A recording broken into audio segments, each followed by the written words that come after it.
Bismillahirrahmanirrahim. Assalamualaikum warahmatullahi wabarakatuh. Selamat siang, salam sejahtera untuk kita semua. Mudah-mudahan rekan-rekan semuanya ada dalam kondisi terbaik ya, sehat walafiat dan diberikan kelancaran dalam setiap aktivitasnya. Teman-teman semuanya, kita sekarang ada di pertemuan ke-13 ya, di mana kita sudah melangsungkan atau mengadakan video conference sebelumnya di pertemuan ke-10. Berarti ada 3 materi ya yang akan kita review, yang akan kita ringkas, ya kita ambil intisarinya atau poin-poin besarnya sebagai bahan pemahaman ya teman-teman semua menjadi lebih komprehensif gitu. Nanti di akhir video conference saya akan menjelaskan apa namanya teknis atau cara ya pengerjaan mini project yang harus teman-teman buat, yang harus teman-teman susun secara berkelompok. Saya mau tanya dulu di kelas digital marketing ini apakah sudah ada ketua kelasnya? Nampaknya belum ya, karena dari pengerjaan tugas 1 dan UTS itu sifatnya individu ya. Jadi mungkin nanti diharapkan teman-teman sudah membentuk kelompok masing-masing ya dengan pembentuk apa namanya dengan pembagian jadwal yang sudah saya siapkan.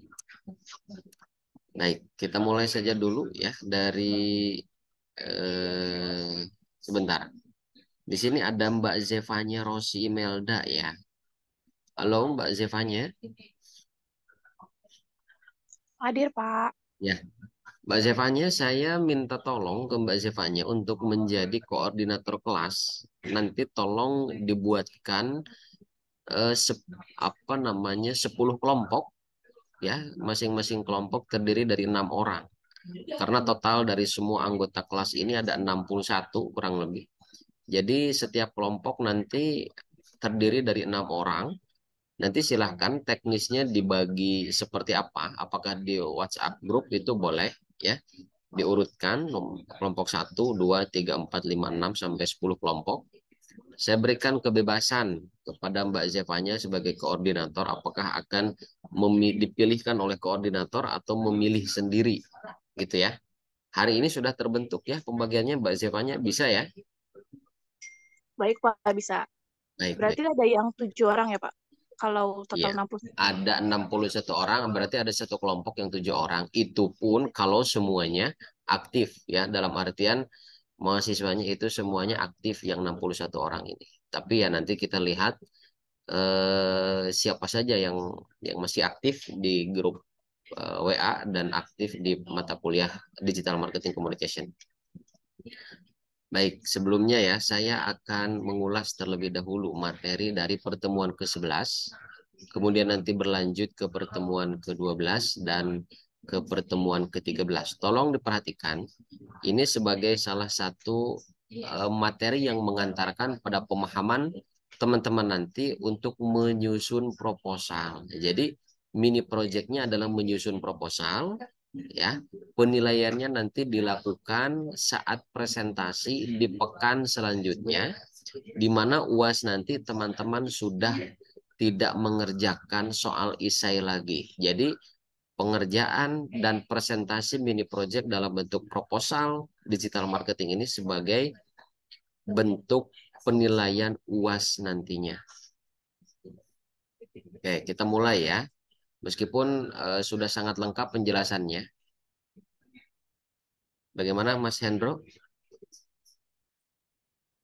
Pak, maaf, berarti kalau misalkan di dalam UAS ini kita bakal ada penjelasan presentasi secara nggak langsung, kita sekalian buat PowerPoint dari hasil karya tulis kita itu ya, Pak? Betul, nanti saya akan jelaskan teknisnya, template-nya sudah saya jelaskan, panduan dan ketentuan substansi dan teknisnya sudah saya jelaskan.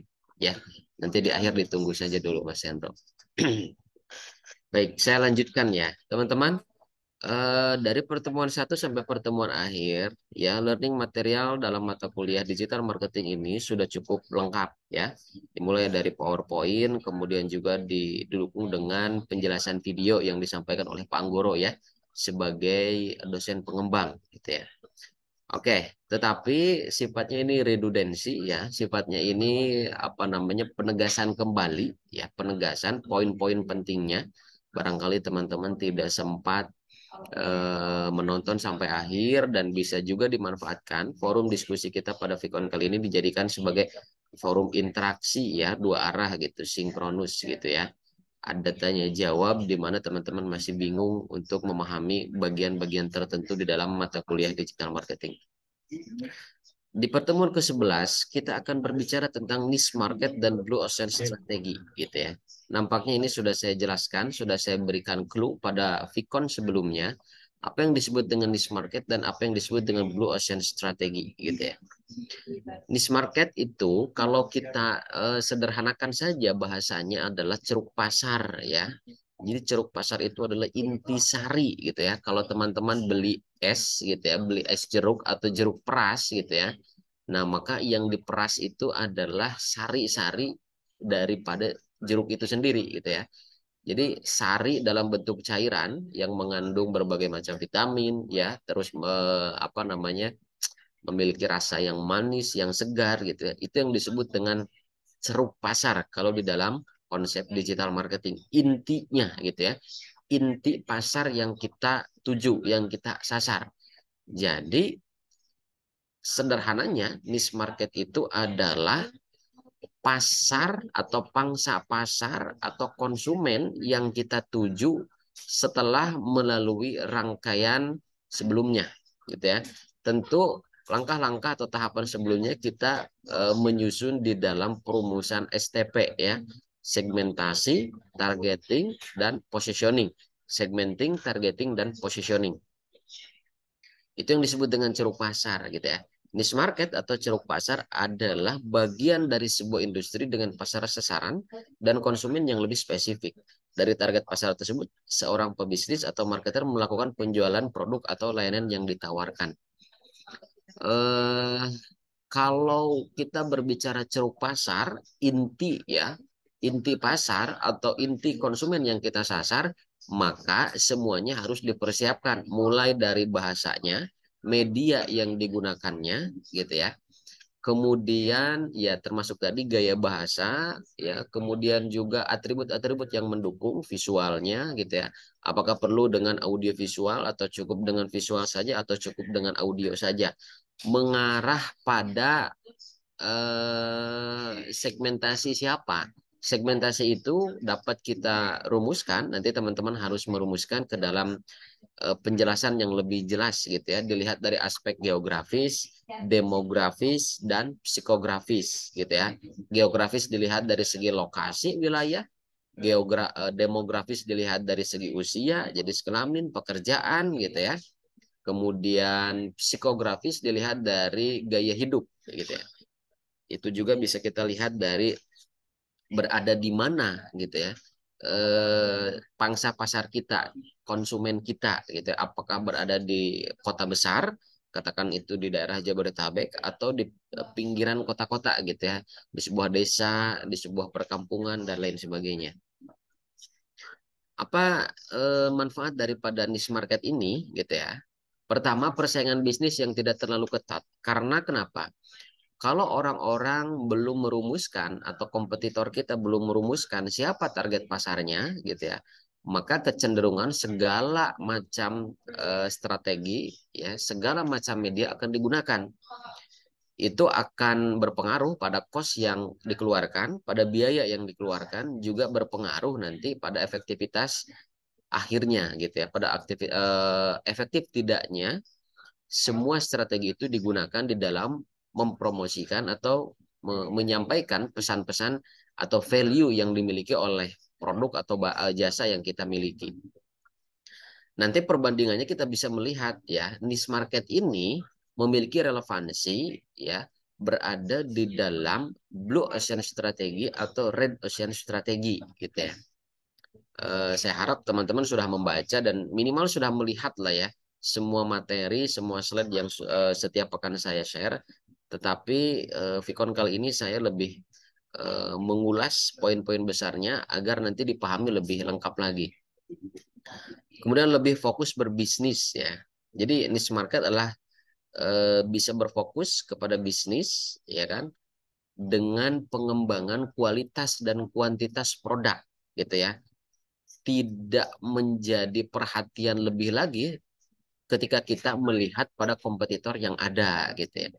Apalagi kita sudah bisa membangun sebuah situasi pasar yang sifatnya blue ocean strategi, yaitu kita menciptakan pasar sendiri tanpa adanya kompetitor lain yang bisa menyaingi bisnis atau produk atau jasa yang kita tawarkan gitu.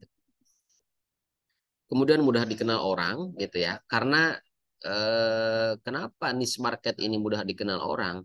Pertama, ketika produk yang kita launching gitu ya ke pasar itu belum ada pesaingnya, belum ada produk yang menyamai, maka akan mudah dikenal orang gitu.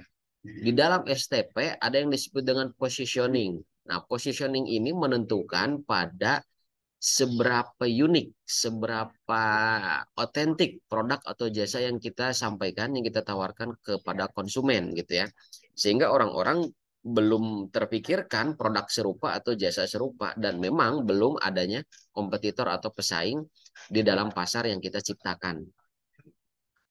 Bagaimana caranya menentukan niche market? Pertama, cari tahu minat kita, ya. Kemudian cari tahu juga pangsa pasarnya. Apa yang menjadi keunggulan, apa yang menjadi minat kita, dan berkali-kali saya sampaikan bahwa di dalam konsep marketing kita harus mampu memberikan jawaban terhadap dua pertanyaan besar, yaitu need and want gitu ya. Apa yang dibutuhkan oleh konsumen dan apa yang diinginkan oleh konsumen. Kadang konsumen itu merasa butuh tetapi tidak ingin, dan kadang juga merasa ingin tetapi tidak butuh gitu ya. Atau lebih bagusnya itu sifatnya nanti dapat menjawab dua pertanyaan sekaligus, yaitu keinginan dan kebutuhan. Kemudian identifikasi kebutuhan pelanggan, ya barusan sudah saya jelaskan terkait dengan need and want gitu ya. Riset kompetisi, ya kita bisa melakukan riset gitu ya dengan berbagai cara gitu ya. Seberapa banyak produk atau jasa yang kita tawarkan, yang kita sampaikan kepada konsumen, lalu apa saja tantangannya. Nah biasanya ini kita rumuskan atau analisa melalui rumusan masalah yang cukup sederhana, yaitu menggunakan formula 5W 1H gitu ya. 5W 1H ya betul ya, apa, di mana, bagaimana gitu ya. Selain itu juga kita bisa menggunakan analisis SWOT gitu ya. Analisis SWOT ini berfungsi untuk memetakan gitu ya produk dan jasa kita di pasar. Jadi apa keunggulan, apa kelemahan, apa ancaman gitu ya, apa potensi yang bisa kita masuk ke dalamnya gitu ya, potensi produk kita, potensi daripada jasa kita gitu. Kemudian tes pasar ya sebagai langkah terakhir di dalam menentukan niche market ini ya. Jangan lupa teman-teman untuk menentukan pasar gitu ya. Pasar kita itu mengarah pada kalangan siapa. Itu nanti bisa teman-teman dan harus teman-teman jelaskan pada rumusan STP. Segmenting, ya, targeting dan positioning.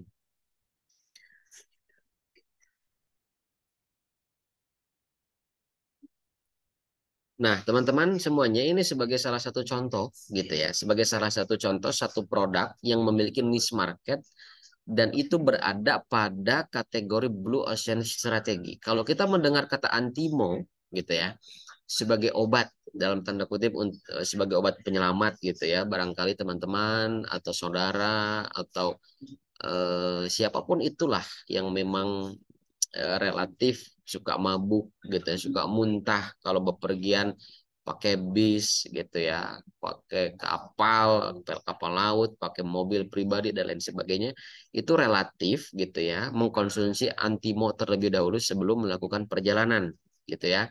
Itu akan apa namanya membuat perjalanan lebih nyaman dan sebagai langkah preventif gitu ya, agar kita tidak muntah atau tidak mabok gitu. Nah, kalau kita berbicara tentang antimo, adakah obat serupa? Ya, adakah antimo-antimo yang lain yang memiliki kedudukan yang sama, ya, berdasarkan analisa dan observasi yang telah dirumuskan oleh tim penyusun mata kuliah digital marketing, nampaknya Antimo ini suatu produk gitu ya yang memang berada pada kategori Blue Ocean Strategy. Jadi pangsa pasarnya itu ada dan apa namanya, kompetitor atau pesaing terhadap produk ini relatif minim. Mungkin ditemukan juga gitu ya produk-produk daripada obat ini yang hampir menyaingi gitu ya, menyamai gitu. Tetapi eksistensi Antimo gitu ya, saya tidak tahu apakah sekarang masih ada Antimo atau tidak gitu ya. Apakah di Alfamart, di Indomart, atau di warung-warung kelontongan gitu ya, di warung-warung kecil, apakah masih ditemukan Antimo atau tidak gitu. Ya, ini sebagai analisa sederhana, sebagai observasi sederhana, tim dosen itu melihat bahwa oh ternyata ya Antimo berada pada kategori Blue Ocean Strategy, dan itu gitu ya dapat menyasar pada niche market yang sudah ditentukan, ya. Obat anti mabuk perjalanan. Kunci keberhasilan Antimo adalah masuk pada saat yang tepat dalam persaingan yang tidak ketat. Antimo memiliki produk yang berkualitas dan manjur, harga terjangkau, mudah diperoleh di berbagai tempat, dan berhasil merubah titik konsumen Indonesia dengan tepuk tangan dan jingle iklan khas Antimo, sehingga brand awareness Antimo menjadi sangat kuat. Ya, jadi salah satu produk yang memiliki ceruk pasar yang jelas dan berada pada Blue Ocean Strategy itu adalah Antimo gitu ya, sebagai obat anti mabuk. Jadi intinya bahwa niche market ini sebagai ceruk pasar, sebagai suatu langkah gitu ya, suatu strategi untuk menemukan sebetulnya pangsa pasar dari produk saya ini siapa, pangsa pasar daripada jasa ini siapa gitu ya. Apakah kalangan remaja? Kalau kalangan remaja itu dispesifikan kalangan remaja di wilayah mana, apakah hanya di Jabodetabek ataukah kalangan remaja secara nasional. Remaja ini diidentifikasi berdasarkan usia juga, dari usia berapa sampai usia berapa. Kemudian remaja ini juga diidentifikasi berdasarkan gender, apakah laki-laki atau perempuan atau keduanya. Jadi semakin jelas, semakin mengerucut pada pengelompokan siapa target pasar kita, maka itu akan lebih menguatkan gitu ya niche market yang terbentuk, ceruk pasar yang terbentuk. Oke, kita lanjutkan pada pembahasan Blue Ocean Strategy. Tadi saya sudah menyinggung ya beberapa kali, bahkan pada video conference sebelumnya, bahwa Blue Ocean Strategy di sini gitu ya dapat dikatakan sebagai suatu situasi dan kondisi pasar, lingkungan pasar yang memang relatif belum ada pesaingnya atau minim pesaingnya. Kita lihat di sini ada Blue Ocean Strategy dan Red Ocean Strategy. Dilihat dari penjelasan dari tabel yang ada di depan layar laptop atau layar handphone teman-teman semuanya, bahwa Red Ocean Strategy bersaing dalam ruang pasar yang sudah ada. Berarti pangsa pasarnya memang sudah ada dan memang sudah banyak kompetitor di dalamnya. Kalau kita lihat pada Blue Ocean Strategy, yaitu menciptakan ruang pasar yang belum ada pesaingnya. Otomatis di sana harus timbul inovasi, kreativitas, tetapi tidak keluar dari para konteks menjawab pertanyaan need and want gitu ya. Menjawab pertanyaan kebutuhan dan keinginan. Nah, visualnya teman-teman bisa melihat pada gambar di sebelahnya. Kalau Red Ocean Strategi Industri itu seperti banyak kail dan juga di bawahnya ada beberapa ikan, maka ikan itu memiliki potensi untuk memilih gitu ya, produk mana yang akan digunakan, memilih jasa mana yang akan digunakan. Berarti produknya banyak, jasanya banyak. Tinggal tergantung konsumen itu melihat jasa yang kita tawarkan itu memiliki value atau tidak. Jasa yang kita tawarkan itu memiliki unique selling proposition atau tidak. Berbeda dengan Blue Ocean Strategy. Blue Ocean Strategy itu konsumen atau publik tidak diberikan kesempatan untuk memilih karena karena produk yang ditawarkan satu-satunya adalah produk kita. Jasa yang ditawarkan satu-satunya adalah jasa milik kita, gitu ya. Sehingga tidak ada kesempatan untuk memilih, tidak ada jawaban lain kecuali untuk menggunakan, mengkonsumsi barang atau jasa yang kita tawarkan. Selain itu, kita lihat lagi ke Red Ocean Strategy memenangi kompetisi, kalau Blue Ocean Strategy menjadikan kompetisi tidak relevan. Jadi bagaimana kita berada pada Red Ocean Strategy itu, kita harus bisa memenangkan kompetisi daripada banyaknya produk atau jasa yang berada di pasar gitu ya. Kita menjual sebuah cake contohnya ya. Cake ini terdiri dari beberapa jenis gitu ya. Ada cake ulang tahun, cake pernikahan, cake perayaan ini dan itu. Kemudian juga diklasifikasikan berdasarkan ukurannya, ada small, ada medium, ada large gitu ya, dan lain sebagainya. Nah, bagaimana kita bisa merebut ya hati konsumen dan memenangkan pasar gitu. Itu kalau ada di dalam Red Ocean Strategy. Tetapi kalau di dalam Blue Ocean Strategy itu menjadikan kompetisi tidak relevan. Maka dirinya kita sebagai yang memiliki produk atau jasa itu sudah tidak berkompetisi lagi karena memang relatif minim. Bahkan tidak ada produk serupa atau jasa serupa di pasar itu. Kemudian di Red Ocean Strategy mengeksploitasi permintaan yang ada. Kalau di Blue Ocean Strategy menciptakan dan menangkap permintaan yang baru. Jadi perbedaannya kalau di Red Ocean Strategy itu kita berusaha mengeksploitasi, berusaha menjaring, ya dieksploitasi, kemudian ya dijaring, dianalisa gitu ya. Apa saja yang menjadi kebutuhan primer, sekunder, dan tersier. Kalau di dalam Blue Ocean Strategy itu kita menciptakan dan menangkap permintaan baru gitu ya. Contoh, apakah teman-teman di sini sudah ada ide atau sudah bisa menangkap?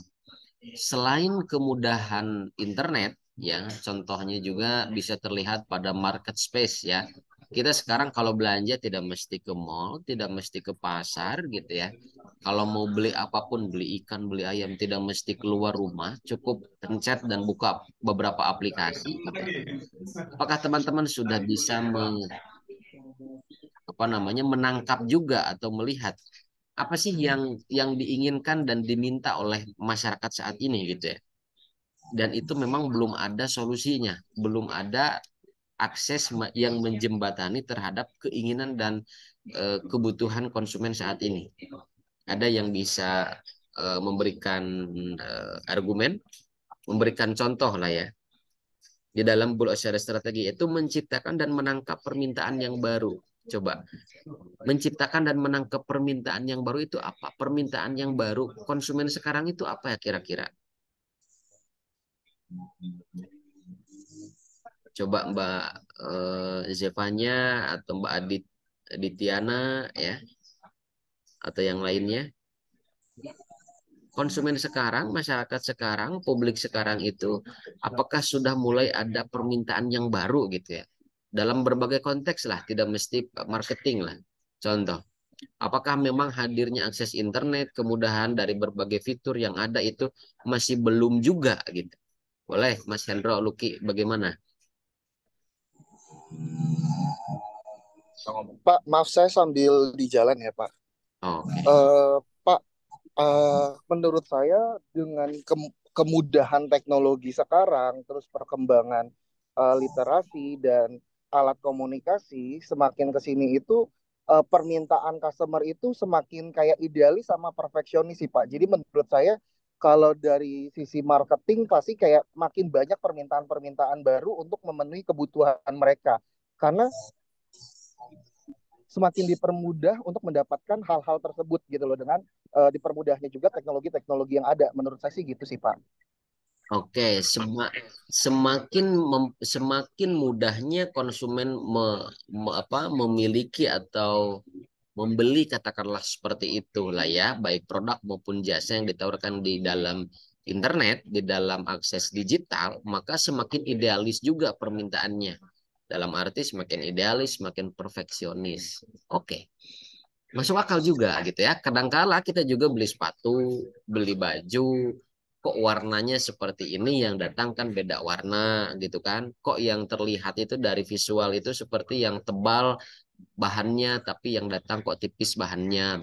Berarti ada garansi di sana ya. Ada garansi yang memang harus dipenuhi oleh kita sebagai pihak marketer gitu. Nah, bahwa oke, terima kasih ya Mas Hendro atas jawabannya.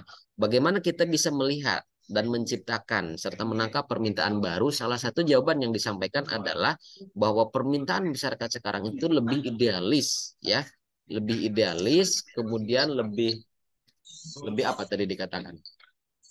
Lebih perfeksionis, lebih Lebih ingin mengikuti perfeksionis. keinginan kebutuhannya mereka gitu loh Pak.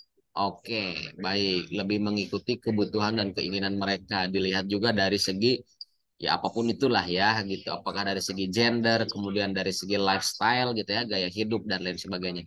Berarti Betul, termasuk juga dari segi harga Pak, karena orang berpikir ketika kita sudah kayak online, berarti kita bisa dapat harga lebih murah, karena kan ya seperti itulah Pak. betul. Baik, baik, betul. Terima kasih Mas Hendro. Teman-teman semuanya perlu kita sadari bahwa pemenuhan kebutuhan kita yang bisa kita dapat dari akses internet, dari market space ya, dari Shopee, Lazada dan lain sebagainya, itu nampaknya sudah lebih luas lagi gitu ya.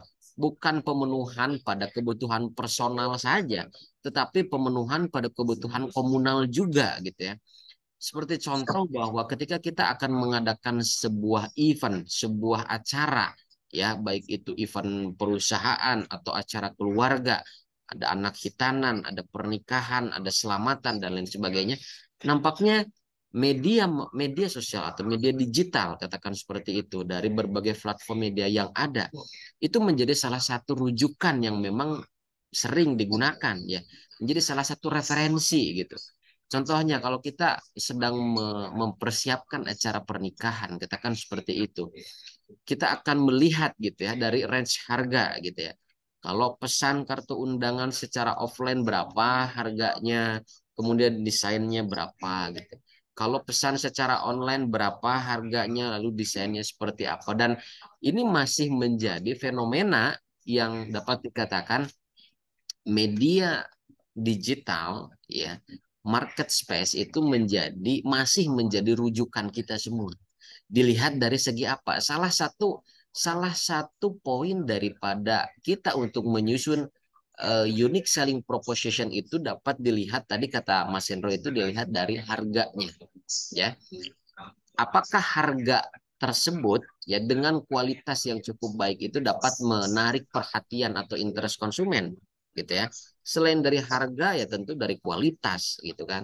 Selain dari kualitas ya tentu dari kuantitas juga gitu ya. Atau dilihat daripada metode pembayaran, metode pembelian dan lain sebagainya.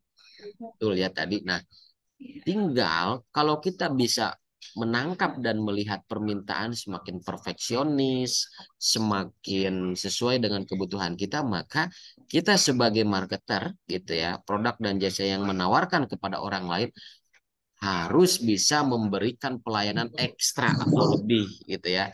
Bisa custom, kemudian juga sesuai dengan keinginan gitu ya dari segi ukuran, desain, warna dan sebagainya.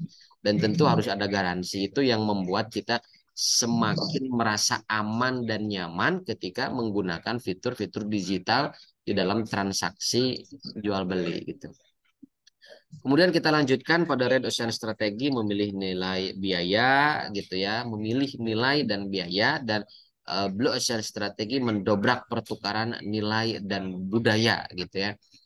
Artinya konsumen kalau di dalam Red Ocean strategi itu diberikan pilihan-pilihan itu tadi ya. Ini nilainya seperti ini gitu ya. Lalu budaya masyarakat sekarang kan selalu membanding-bandingkan gitu ya, memilih nilai dan biaya membanding-bandingkan ini nilainya seperti ini dalam arti keunggulan nilai itu ya. Oh ini tahan lama, lalu tahan lama berapa harganya. Ini juga tahan lama tapi berapa harganya gitu ya. Kemudian ini ukurannya gede tapi kurang menarik. Ini ukurannya kecil tapi menarik. Nah kalau di dalam Blue Ocean Strategy mendobrak pertukaran nilai dan biaya, ya apa yang mau dipertukarkan gitu ya, apa yang mau dibandingkan nilai produk satu dengan produk yang lainnya itu tidak ada perbandingan. Lalu tidak ada perbandingan biaya lagi karena kita lah satu-satunya yang menawarkan, yang mengkomunikasikan ya nilai suatu barang atau jasa kepada konsumen. Kemudian yang terakhir di sini di Red Ocean Strategy memadukan keseluruhan sistem kegiatan perusahaan dengan pilihan strategis antara diferensiasi atau biaya rendah. Kalau Blue Ocean Strategy memadukan keseluruhan sistem kegiatan perusahaan dalam mengejar diferensiasi dan biaya rendah. Jadi intinya kalau kita berkecimpung di dalam produk yang banyak orang itu memilikinya, maka kita harus bisa menonjolkan diferensiasi, perbedaan apa, value apa, atau unique selling proposition apa yang dimiliki oleh produk atau jasa yang kita tawarkan. Kalau Blue Ocean Strategi itu mengejar diferensiasi, dikejar perbedaan-perbedaan itu sehingga memang relatif sulit untuk ditiru, katakan seperti itu. Kalau Mas Hendro itu misalkan memiliki ide gitu ya untuk membuka warung makan ya ayam penyet gitu ya.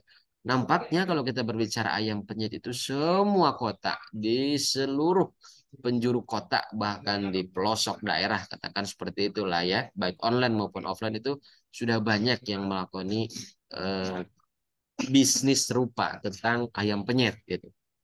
Tetapi ciptakan diferensiasi apa? Lalu ciptakan juga keberlanjutan daripada diferensiasi itu menjadi sebuah keunikan atau unique selling proposition. Ya, apakah ayam penyetnya dipadukan dengan sambal yang berbeda daripada yang lain, kemudian cara pengolahannya berbeda, dilihat daripada jenis ayamnya sendiri. Kalau ayam penyet di tempat lain itu pakai ayam sayur, ayam pejantan gitu ya. Kalau Mas Hendro ini pakai ayam Arab katakan seperti itu. Atau menggunakan kalkun atau menggunakan apapun itulah yang memang itu dapat dapat menarik perhatian gitu ya. Ada awareness di sana, ada minat, interest di sana gitu ya. Sehingga orang lain atau konsumen itu akan menjadi lebih tertarik gitu terhadap produk yang kita sampaikan. Tetapi tidak asal berbeda ya. Produk dan jasa yang kita sampaikan itu harus memiliki value dan tetap menjawab pada need and want gitu ya. Kebutuhan dan keinginan. Nah, intisari daripada perbedaan Blue Ocean Strategi ya dan Red Ocean Strategi itu hanya itu saja teman-teman ya. Jadi ada di penjelasan materi pertemuan ke-10. Nah, ini sebagai beberapa contoh ya yang teman-teman bisa mempelajari sendiri gitu. Nanti teman-teman tolong tidak live dulu karena di akhir pertemuan akan saya absenkan ya.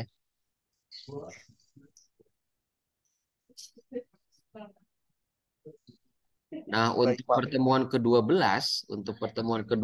sebetulnya ini berbicara tentang market research gitu ya. Jadi implementasi riset pasar gitu ya. Bagaimana kita bisa melakukan riset pasar sehingga di dalam pemetaan niche market itu tadi kita tidak keluar daripada apa yang menjadi tujuan kita ya. Target pasarnya jelas, konsumennya jelas, dilihat dari aspek geografis, demografis, dan psikografis gitu. Ya, ini target Nah, pendekatan di dalam melakukan analisis, di dalam melakukan riset pasar itu, gitu ya, bisa kita bagi ke dalam dua kategori besar, ya. Kita pilih dulu beberapa metode yang menjadi metode utama, ya, sebagai primary, ya, primer gitu ya, primer research dan secondary research. Nah, sebagai contoh yang tersaji di dalam layar teman-teman semua di sini, misalkan untuk mencari pangsa pasar yang relatif baru karena teman-teman nanti akan membuka suatu situasi dan kondisi yang sifatnya Blue Ocean Strategi, belum ada produk yang serupa, belum ada jasa yang serupa, dan memang belum ada pasar gitu. Tetapi kan tidak menutup kemungkinan bahwa belum adanya produk dan belum adanya jasa itu kan mungkin saja ya konsumen itu memerlukan, tetapi kadang apa yang diperlukan dan diinginkan konsumen itu belum ada solusinya, belum ada barangnya, belum ada jasanya. Nah, kita masuk untuk memberikan solusi tersebut gitu. Bisa menggunakan focus group discussion, bisa menggunakan survei dan interview gitu ya. Tetapi di sini ya konsekuensinya adalah kita sebagai marketer baik perseorangan maupun lembaga harus mengeluarkan cost ya, harus mengeluarkan biaya gitu.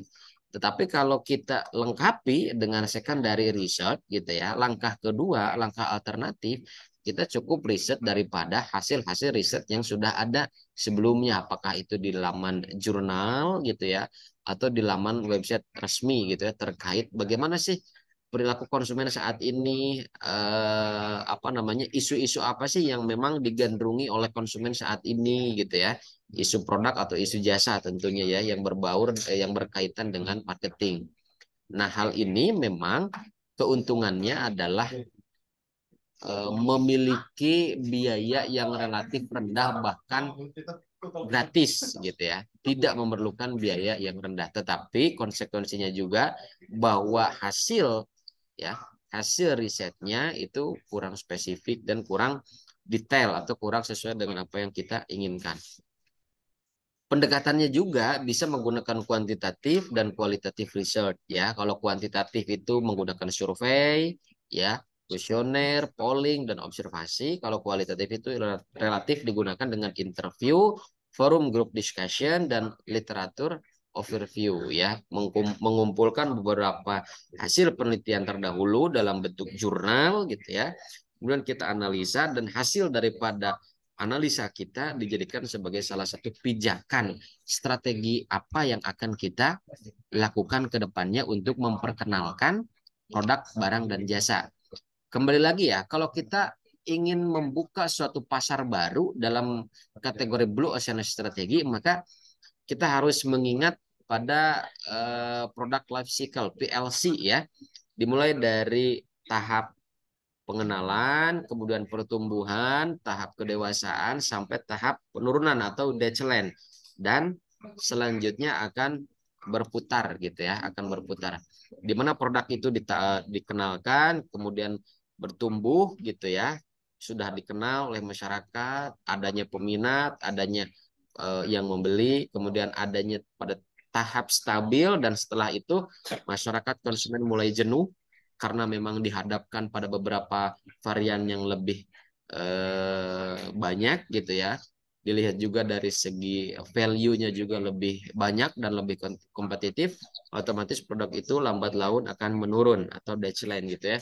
Nah, maka PR kita adalah bagaimana untuk melakukan rebranding gitu ya, dari segi harga, dari segi kualitas, dari segi logo dan lain sebagainya. Gitu ya. Langkah-langkah dalam melakukan market research, target marketnya siapa yang akan menjadi pasar kita, ya siapa itu dilihat dari segi demografisnya. Kemudian persona buyer, seperti apa persona daripada produk kita, apa keunggulannya, diferensiasinya seperti apa, USP-nya seperti apa, gitu ya. Lalu produk validation, apakah produk hadir tepat untuk persona, apakah produk kita hadir tepat waktunya, tepat tempatnya terhadap apa yang diinginkan dan dibutuhkan oleh konsumen. Lagi-lagi menjawab pertanyaan need and want gitu ya. Kemudian collect data, kumpulkan data untuk mendapatkan solusi gitu ya. Dari langkah-langkah overview tadi atau literatur review. Lalu competitors analysis, potensi pesaing dan hambatan, dan tren, mencari tren untuk produk gitu ya.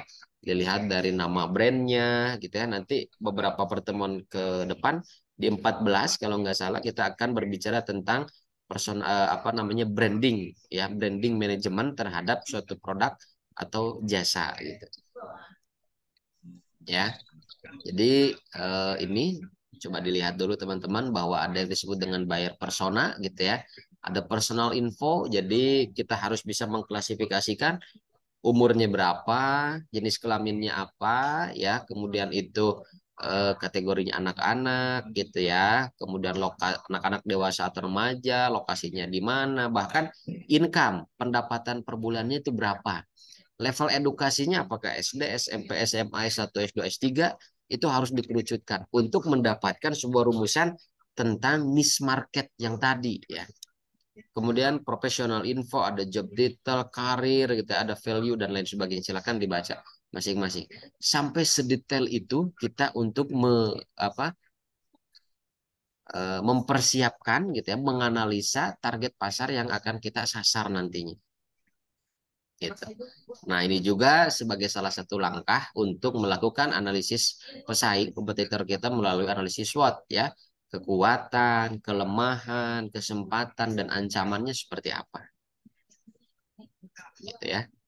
Di ini nanti teman-teman silakan kalau ada yang ingin ditanyakan langsung saja tanpa menunggu saya selesai menjelaskan ya. Nah, kita lanjutkan teman-teman. Kalau di pertemuan ke-13 sebetulnya itu teman-teman dapat mengeksplorasi sendiri bahwa di dalam aplikasi digital marketing ya, digital marketing communication, kita memfokuskan pada aspek komunikasinya, bahwa tentu teman-teman dituntut untuk melahirkan, melatih kreativitas masing-masing dengan cara menggunakan berbagai platform ya, tentunya platform media digital, media sosial yang ada gitu ya. Apakah menggunakan web YouTube, kemudian Instagram, kemudian Twitter, Facebook dan lain-lain gitu ya. Nah, ini beberapa tools yang umum digunakan untuk menyusun pesan-pesan persuasif ya, atau pesan-pesan informatif ya. Karena tidak semuanya bahasa marketing ya, bentuk naskah marketing itu selalu persuasif. Ada yang hanya menginformasikan saja. Nah, dari informasi itu tinggal bagaimana nanti stimulus yang diberikan oleh konsumen yang membaca gitu ya. Ini ada Canva, ya ada Adobe Illustrator, ya ada Google Trends, ada Adobe Photoshop gitu ya, ada Filmora. Teman-teman bolehlah menggunakan aplikasi yang mana saja senyamannya gitu ya. Bahkan membuat naskah iklan, nah atau pesan-pesan marketing menggunakan PowerPoint itu bisa gitu ya. Nanti kita akan belajar menyusun draft atau eh, naskah iklan itu di dalam mata kuliah copywriting digital ya. Kalau tidak bersama saya, nanti bersama Pak Anggoro. Ada beberapa turunan yang harus dipersiapkan, mulai dari nama perusahaan, lalu permintaan klien seperti apa, sampai terbitlah. Ada poster digital, ada pamflet digital, leaflet digital, kemudian brosur digital gitu. Ini silahkan teman-teman untuk mengasah dan melatih kreativitas masing-masing gitu ya, menggunakan apapun itu toolsnya gitu ya. Menggunakan Canva itu sudah sangat mudah gitu ya. Kita tinggal melihat fitur-fitur mana gitu yang memang sesuai dengan apa yang kita inginkan gitu ya. Kemudian menggunakan Google Trends gitu ya, teman-teman bisa nanti melihat tren-tren apa saja yang memang sedang banyak digandrungi gitu ya oleh konsumen saat ini gitu ya. Nah, ini latihan silakanlah teman-teman berlatih mandiri gitu ya. Dilihat pada materi ke-13 di slide terakhir, slide ke-11, teman-teman melatih ya, melakukan latihan mandiri di rumahnya masing-masing gitu ya, untuk menambah skill dari apa yang memang sedang kita pelajari tentang digital marketing communication. Sampai di sini dulu, ada yang ingin ditanyakan dari penjelasan saya? Atau kita langsung masuk ke ini project ya. Mbak Zevanya apakah sudah dibentuk atau sudah dibuat di grup WA nanti? Sudah Pak, ini lagi pada listing. Oke. Iya. Coba saya cek dulu ya.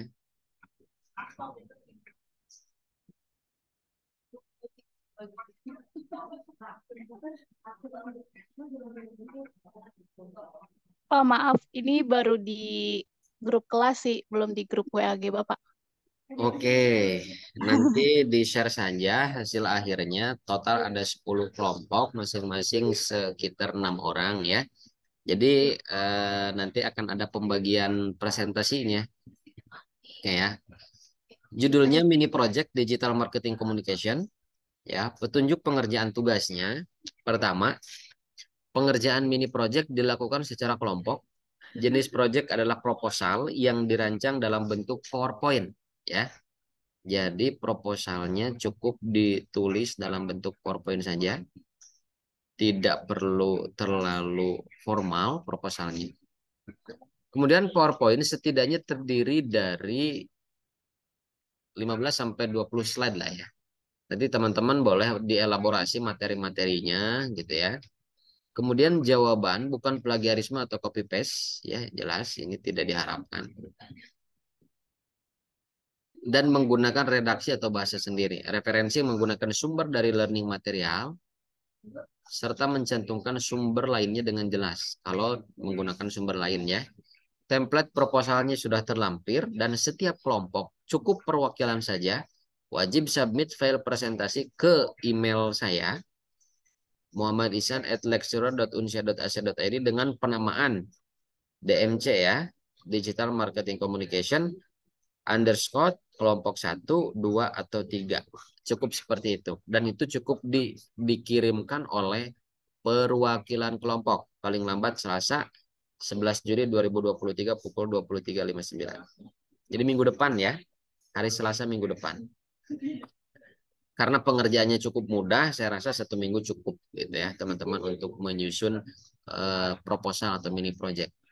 Nah, jadi saya tekankan lagi, setiap kelompok perwakilannya saja wajib submit file presentasi ke saya dengan penamaan DMC Digital Marketing Communication underscore kelompok 1, 2, 3 sampai kelompok 10 paling lambat tanggal 11. Sebelum tanggal 11 boleh, tapi paling lambat Selasa tanggal 11.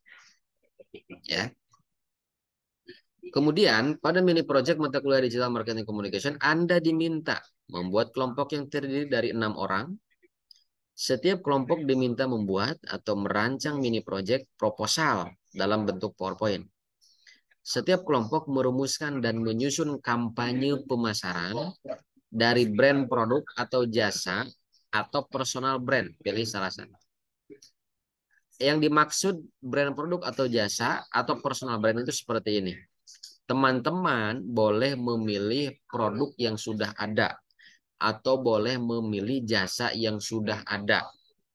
Dengan catatan nanti di dalam proposal teman-teman menyusun proposal digital marketingnya yang baru sesuai dengan pemikiran teman-teman.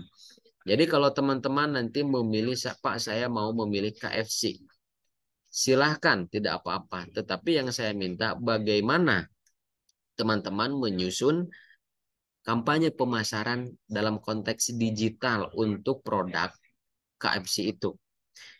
Ya, saya tidak menerima dan tidak bisa memberikan nilai kalau teman-teman hanya memindahkan strategi digital marketing produk atau jasa lain ke dalam proposal teman-teman.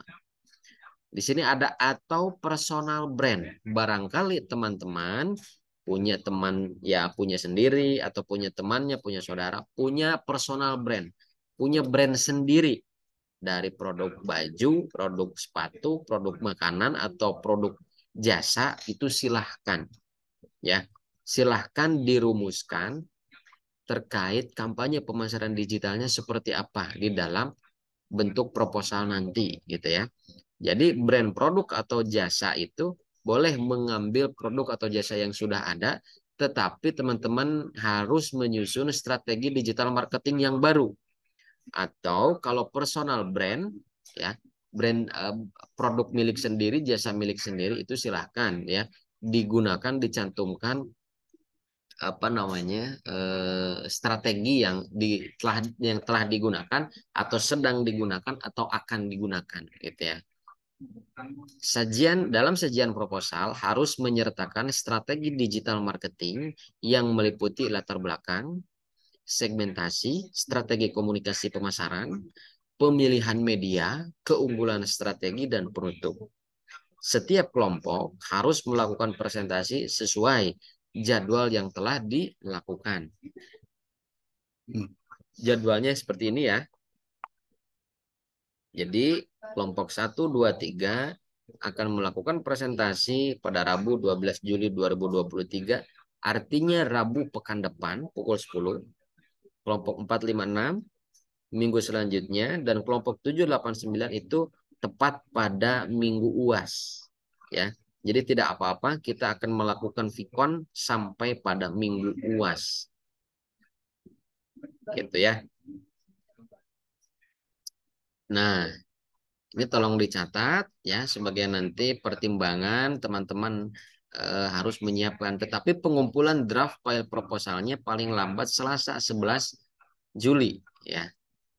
Nah, ini template proposal digital marketing communication ini sebagai contoh ya.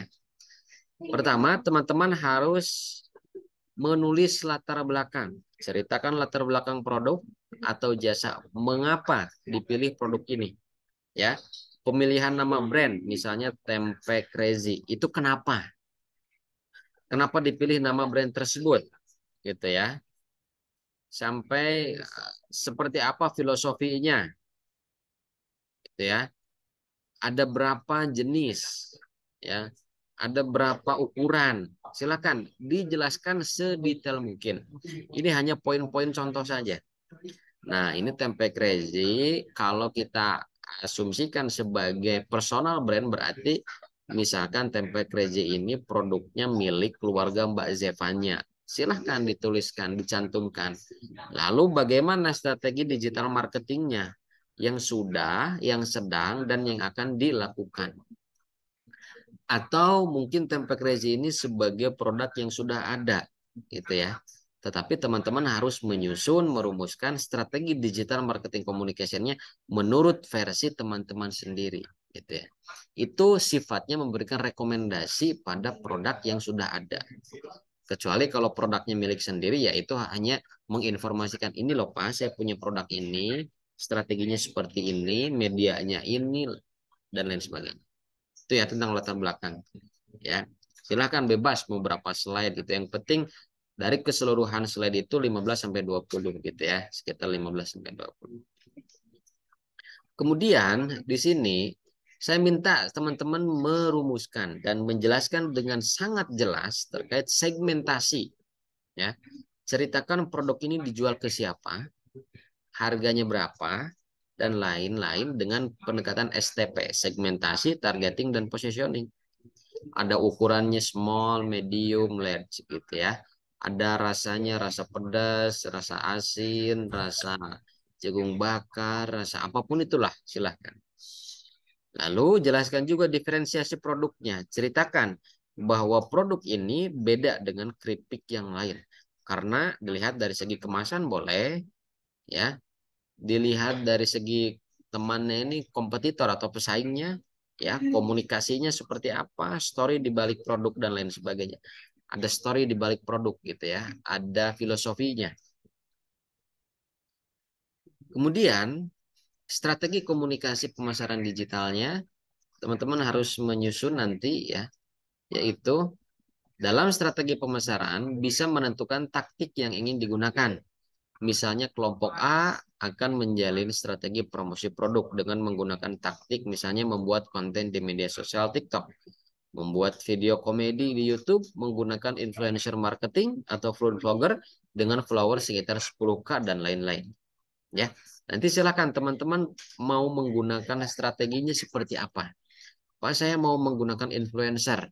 Tokohnya siapa atau artisnya siapa sih ini? Lalu di mana akan dipostnya? Di TikTok kah? Di Instagramnya? Kalau di Instagramnya fitur apa? Reels videonya, Instastory-nya, atau feed-nya, dan lain sebagainya. Sampai sedetail itu. Lalu menjalankan taktik dengan pendekatan, misalnya AIDA 4P, ya, kemudian dikonversi menjadi 4E. Bagaimana produk itu bisa memberikan sebuah experience, gitu ya. Bagaimana integrated marketing communication, ada marketing PR, media sosial marketing, dan lain-lain.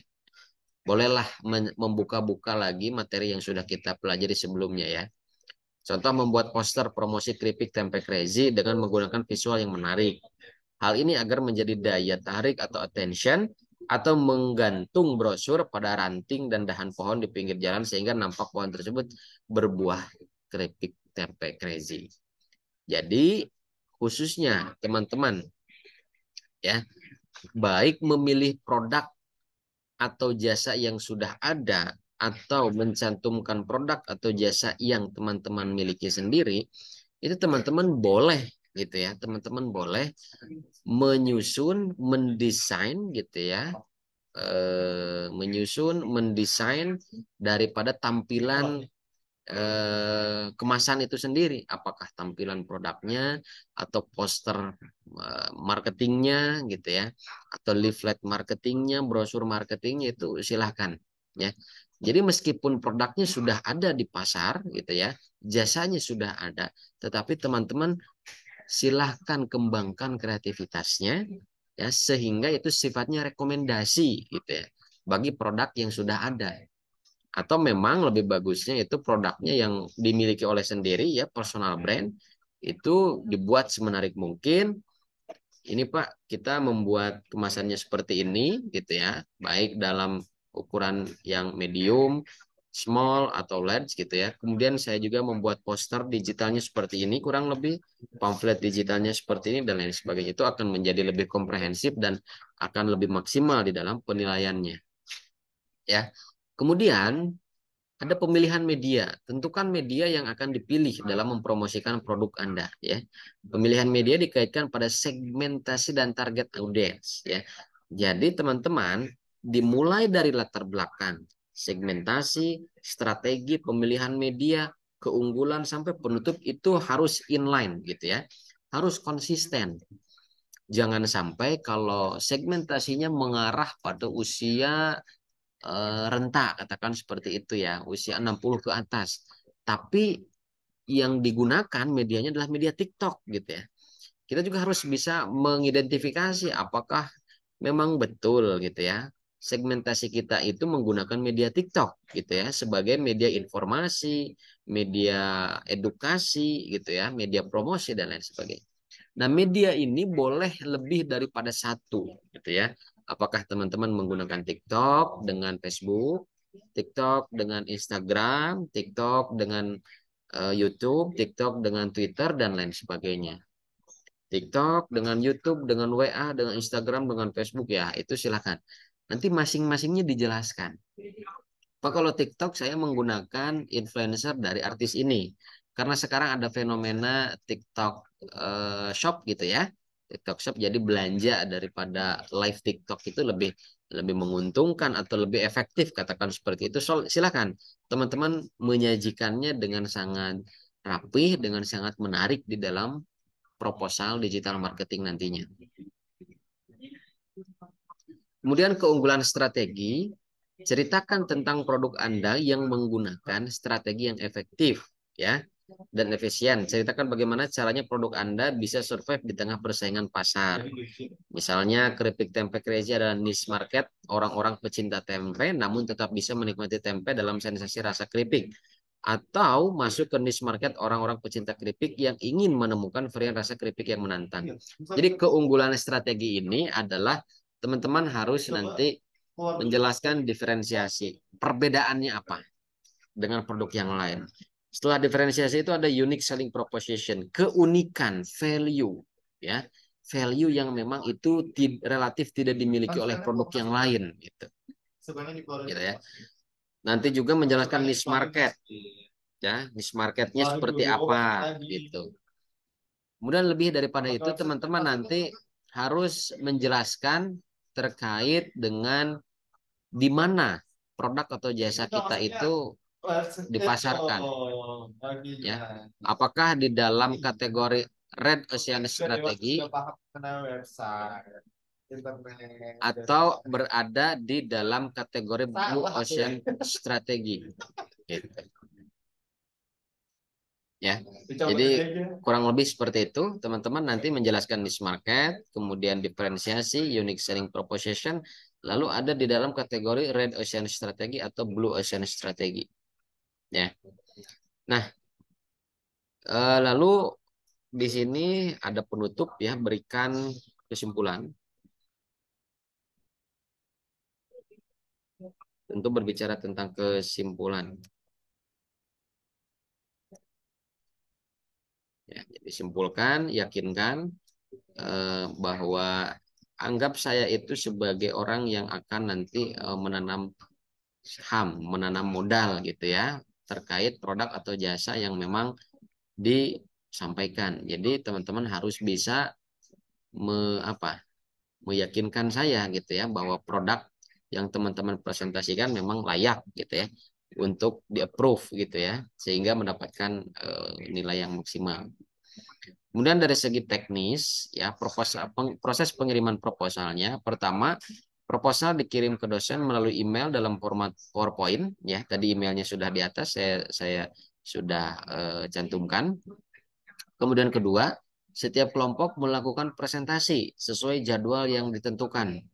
Dosen bertanya atau mengkonfirmasi saat presentasi ya. Jadi nanti saya akan kalau ada hal-hal yang memang membuat saya bingung gitu ya atau meragukan, saya akan bertanya dan mengkonfirmasi ya. Setelah itu kelompok merevisi proposal dan memberikan klarifikasi atas pertanyaan dosen dalam proposal ya. Pertanyaan dosen saat presentasi gitu ya.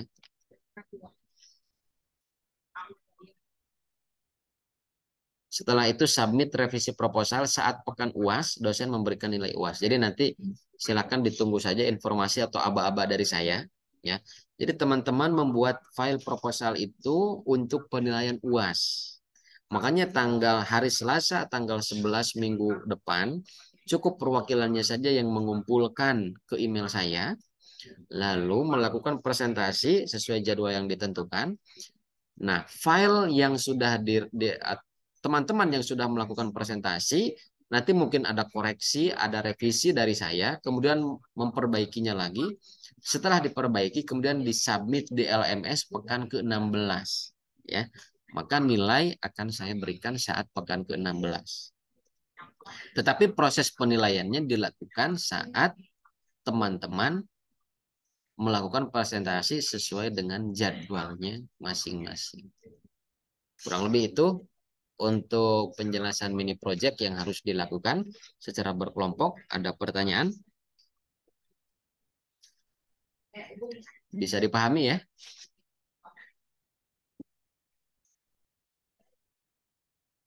Pak Isan izin tanya Pak, Ya, bagaimana Mbak Zevanya? untuk Vicon itu harus semuanya ada atau bagaimana Pak? Boleh perwakilan saja. Oh baik, oke. Semuanya lebih baik, perwakilannya saja lebih baik. Tapi saat Vicon saya akan mengkonfirmasi kontribusi semua anggota kelompok ya. Gitu. Baik, baik Ya, Pak, terima kasih. sama-sama. Karena kita Vicon di jam 10 pagi setiap hari Rabu, saya paham kondisi teman-teman itu ada yang bekerja, ada yang di perjalanan mungkin ya. Jadi silahkan nanti diamanatkan saja bagi teman-teman yang tidak bisa presentasi pada perwakilan kelompoknya, gitu ya. Ada lagi yang ingin ditanyakan? Kalau tidak ada filenya, ini saya nanti share di apa namanya di LMS. Setiap kelompok nanti langsung mengerjakan, bagi-bagi tugas gitu ya, dan disubmit sebelum tanggal ya tidak lebih daripada Selasa tanggal 11 minggu depan gitu ya. Dan langsung melakukan presentasi itu. Jadi kita nyicil nilai untuk UAS gitu ya. Jadi pas UAS, pas pekan UAS teman-teman tidak mengerjakan soal esai atau tidak mengerjakan bentuk proyek-proyek yang lain. Ada yang ditanyakan lagi?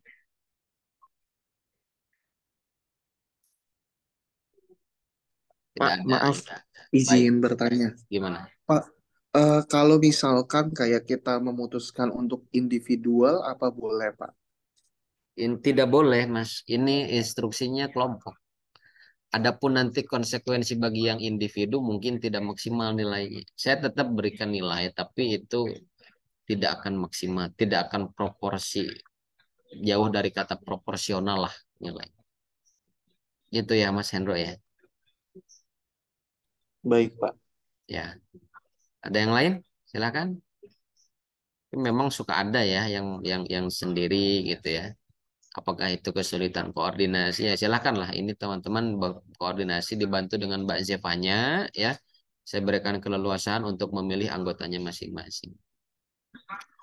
Kalau tidak ada yang ditanyakan lagi ya, sebelum saya menutup kelas, saya akan mengabsenkan ya daripada menu video conference bagi namanya yang disebut ya, atau boleh temannya nanti mengkonfirmasi yang kalau memang di sini hadir ya, silakan bantu konfirmasi dengan menyebutkan hadir ya atas nama yang saya sebutkan.